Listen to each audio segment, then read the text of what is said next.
सोचिए अगर लग्जरी का दूसरा नाम हो तो वो क्या होगा, जहां पर आपको हर कदम शाही ट्रीटमेंट मिले और इतिहास और भव्यताओं की कहानी कहे, जहां रॉयल्टी एक मात्र थीम नहीं एक अनुभव हो।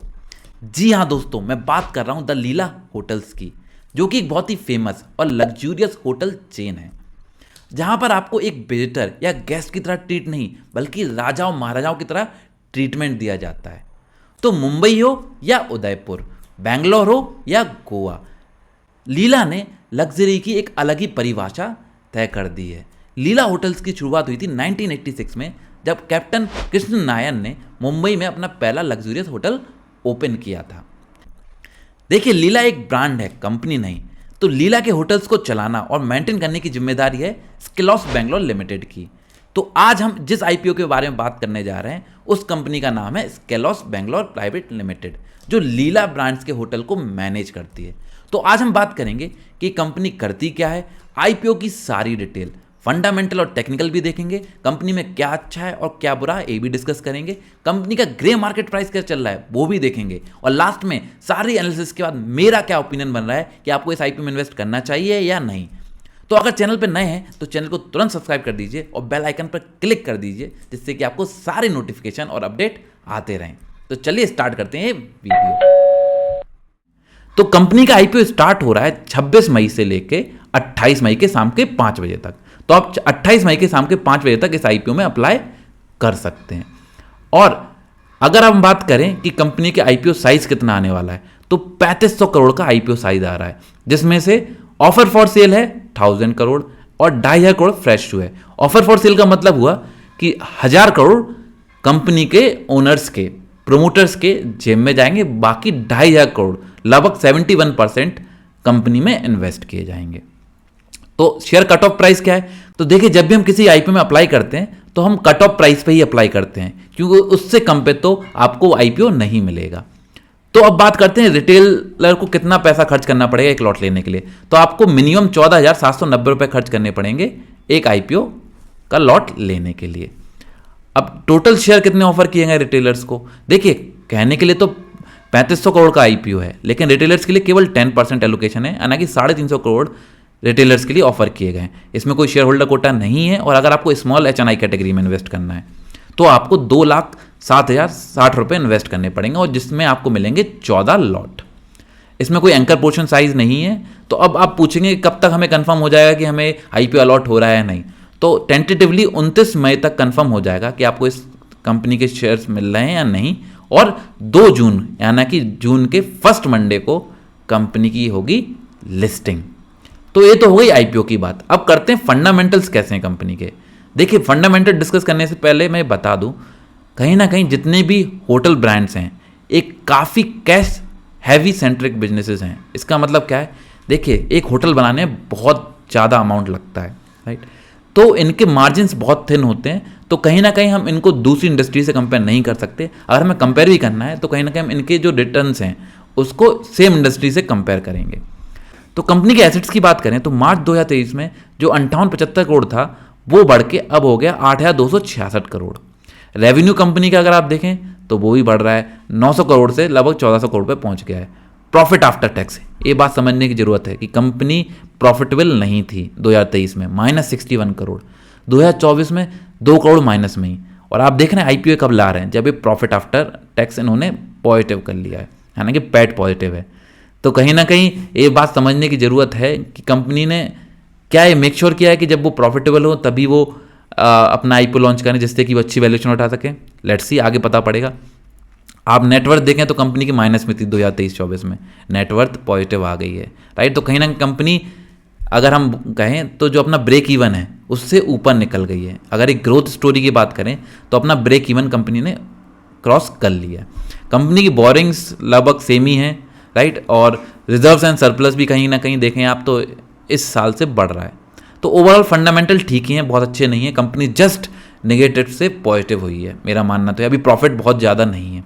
तो अब कंपेयर करेंगे वैल्यूएशन का। तो अगर पी देखें तो प्री आईपीओ 160 है और पोस्ट आईपीओ हो गया 213।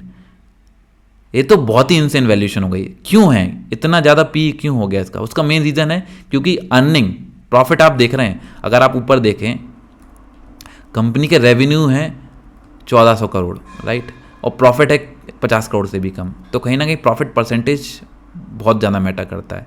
लेकिन अगर हम पीयर पी रेशियो से कंपेयर करें, इंडियन होटल्स, आप बोलेंगे इंडियन होटल्स कौन है?